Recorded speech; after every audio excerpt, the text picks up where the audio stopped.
कहानियाँ जो दिल छू ले, बस कुछ ऐसी ही कहानी लेकर आती हूँ मैं। लेकिन इस बार मैं सुनाने वाली हूँ कहानी जो दिल दहला दे। आज मैं आपको सुनाने वाली हूँ एक अजनबी गांव। 29 की उम्र में ही रोहन ने काफी नाम कमा लिया था। जहाँ देखो हर तरफ उसका नाम था। जब भी किसी अच्छे सिनेमेटोग्राफर की बात होती, रोहन का नाम तो होता ही था उसमें। रोहन ने काफी शिद्दत से अपना काम किया था, काफी मेहनत की थी। शायद इसका ही फल था कि आज उसका इतना नाम था। रोहन वैसे तो काफी व्यस्त रहता था, लेकिन कुछ ना कुछ समय वो अपने लिए जरूर निकालता था। जब वो एक बार कहीं ना कहीं घूमने जाता, बहुत कुछ सीख कर आता, बहुत सारे वीडियोस बनाता, चाहे वो गांव हो या शहर या कोई ऐसी जगह जहाँ पहले कभी कोई नहीं गया हो। वो वहाँ जाता, वहाँ के लोगों से मिलता, वहाँ के वीडियोस बनाता, बहुत कुछ समझता था। इस बार उसने एक गांव को चुना, एक ऐसा गांव जहाँ जाने की हिम्मत कोई भी नहीं करता। कहते हैं एक समय वो गांव बहुत खुशहाल हुआ करता था। वहाँ हर तरफ चहल पहल हुआ करती थी और वो और सारे गांव या शहरों से बहुत ऊपर था। वहाँ पर उस समय कई सारी फैक्ट्रीज हुआ करती थी। एक समय की बात है, वहाँ पर एक फैक्ट्री में आग लग गई, जिसके कारण कई लोगों की मौत हो गई। वो आग इस तरह बढ़ गई कि कई सारे घर भी जल गए। उसके बाद एक महामारी के चलते बाकी के लोगों की भी मौत हो गई। काफी कम लोग बच गए थे उस गांव में। कुछ तो था जो उन लोगों को गांव से कभी निकलने नहीं देता।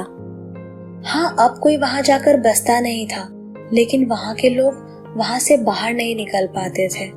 रोहन ने ये सारी कहानियां सुनी थी। ये सुनकर उसे लगा कि यहाँ जाना चाहिए। पता नहीं ऐसा क्या है, क्या सच में ऐसा हो सकता है? वैसे ये तो बनी बनाई बातें लग रही है। रोहन के दिमाग में कई सारी बातें थी। उसने फैसला किया कि वो खुद वहां जाएगा। वो गांव ज्यादा दूर नहीं था, इसलिए एक बस लेकर वो वहां के लिए निकल जाता है। करीब 13 घंटे के सफर के बाद वो वहां पहुंचता है। कंडक्टर कहता है, अरे भैया, शाम के 7:30 बजे आप इस गांव में उतरेंगे। लगता है आप किसी शहर से आए हैं। देखिए, ऐसी गलती मत कीजिए। अंधेरा होने के बाद यहाँ कोई भी नहीं जाता। रोहन कहता है, मैं ये सब फालतू बातें नहीं मानता। देखिए भैया, हम तो अच्छे के लिए बोल रहे हैं। मानना नहीं मानना आपके ऊपर है। लेकिन एक बात हम कहेंगे, अभी जाकर चुपचाप से बस स्टॉप पर ही सो जाइएगा। वहाँ कुछ लोग होते हैं, कहीं अकेले मत जाइएगा। ये समय बिल्कुल सही नहीं है। हाँ ठीक है।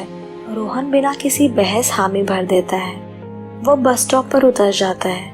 वो देखता है कि कुछ लोग बैठे हैं। उसे लगता है कि लोग तो अच्छे से ही बैठे हैं। पता नहीं ये लोग इतनी अफवाहें क्यों उड़ाते हैं। छोटी सी बात होती नहीं है कि पहाड़ बना देते हैं।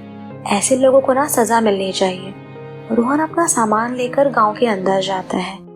जब वो गांव के अंदर जाता है, वो देखता है हर तरफ सन्नाटा है।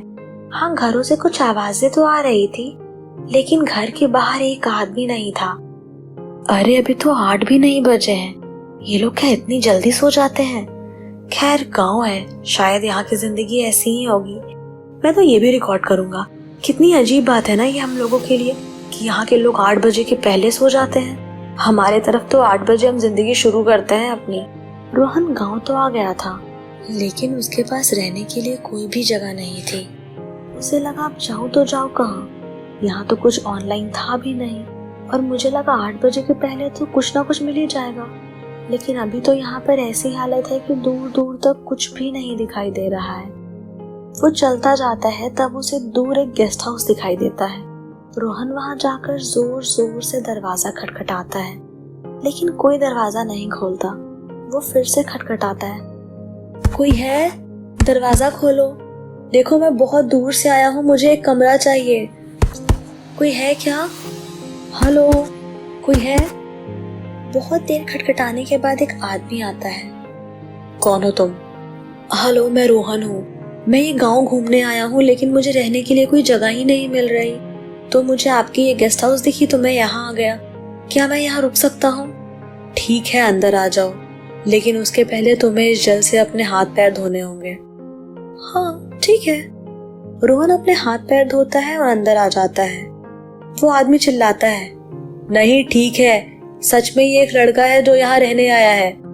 रोहन वो है आपका कमरा, आप वहाँ जा सकते हैं। खाना हम परोस देंगे, आप परेशान मत होइए, और किसी भी चीज की कोई भी जरूरत हो तो आप हमें बताइए।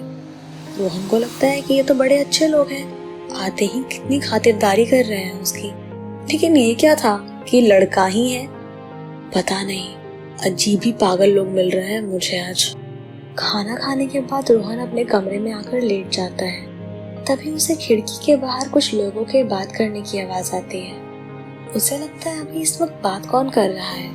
वो खिड़की से झांकता है तो देखता है 3-4 कॉलेज के स्टूडेंट्स आपस में बात कर रहे हैं। तभी दूर से 2 लोग और आते हैं। पता है, मैंने उसके ऊपर रिसर्च किया और मुझे देखो क्या क्या देखने को मिला। रोहन उन सब की बातें सुन रहा होता है। तभी उनमें से एक का ध्यान रोहन के ऊपर जाता है। वो रोहन से पूछता है, तुम तो यहाँ के नहीं लगते, तुम क्या कर रहे हो यहाँ? हाँ, मैं यहाँ पे डॉक्यूमेंट्री रिकॉर्ड करने आया हूँ। तुम लोग कौन हो? वो बताता है कि वो लोग आर्कियोलॉजिस्ट हैं और यहाँ कुछ रिसर्च करने आए हैं। यहाँ के बारे में बहुत कुछ सुना है उन लोगों ने। रोहन बोलता है, हाँ मैंने भी यहाँ के बारे में बहुत कुछ सुना है, मुझसे रहा नहीं गया तो मैं यहाँ आ गया। अरे वाह, तुम भी बिल्कुल हमारे जैसे हो। वो सब रोहन से मिलते हैं एक एक कर। रोहन को लगता ही नहीं है कि वो अपनी खिड़की पर खड़ा है। वो कहता है, अच्छा रुको, मैं बाहर आता हूँ। अभी कहाँ बाहर आता हूँ? रोहन सो जाओ आराम से, हम कल सुबह मिलते हैं। अरे नहीं, रुको ना, मैं आ रहा हूँ ना बाहर। रोहन बाहर जाता है। रोहन को उन लोगों से बहुत कुछ सीखने को मिलता है और रोहन सीखने का कोई भी मौका नहीं छोड़ता था। उसे लगता है, अरे वाह, ये तो सोने पे सुहागा है। इन लोगों की मदद से एक बहुत अच्छी डॉक्यूमेंट्री रिकॉर्ड कर सकता हूँ मैं। रोहन उनके साथ कहीं कहीं घूम कर आता है। पूरी रात वो उन लोगों के साथ बिताता है और सुबह आकर सो जाता है। सुबह गेस्ट हाउस से कोई आता है और उसे उठाता है। रोहन बाबा, उठ जाइए, नाश्ता लाया हूँ। हाँ, ले आओ नाश्ता। अरे वाह, ये क्या है? रोहन बाबा, ये बहुत मशहूर है यहाँ, आप बस खा कर देखिए। और अभी तो आपने खातिरदारी देखी नहीं है हमारी। सालों के बाद कोई हमारे गांव में आया है रहने के लिए, तो हम उसकी खातिरदारी में कोई कमी कैसे छोड़ सकते हैं? हाँ, क्या बात कर रहे हैं आप काका, सालों के बाद कहाँ? कल ही तो मिले थे वो मुझे, वो 5-6 आर्कियोलॉजिस्ट जो यहाँ रहने आए हैं। किसकी बात कर रहे हैं बाबा? अरे शायद आपको पता नहीं होगा, वो कुछ आर्कियोलॉजिस्ट हैं, वो लोग रिसर्च करने आए हैं यहाँ। बाबा, आपको उनमें से किसी का नाम पता है क्या? हाँ, प्रीत, अनुकुल, राघव, दिया, समर्थ, आयशा, हाँ 5-6 थे वो लोग। बाबा, ये आपने क्या देख लिया? क्या देख लिया? आप मेरे साथ आइए। वो आदमी रोहन को अपने साथ ले जाता है। बाबा, आप जिनकी बात कर रहे हैं उन्हें मरे हुए 30 साल हो चुके हैं। हाँ, वो आर्कियोलॉजिस्ट थे, वो इस गांव में भी आए थे, लेकिन जब वो आए थे तभी वो हादसा हुआ था और उन सब की मौत हो गई थी। क्या काका, सुबह सुबह मैं ही मिला ना? फालतू मजाक कर रहे हो मेरे साथ। बाबा, आप ये पढ़िए। वो आदमी रोहन के हाथ में एक कागज देता है। जब रोहन उसे देखता है तो उसके पैरों तले जमीन खिसक जाती है।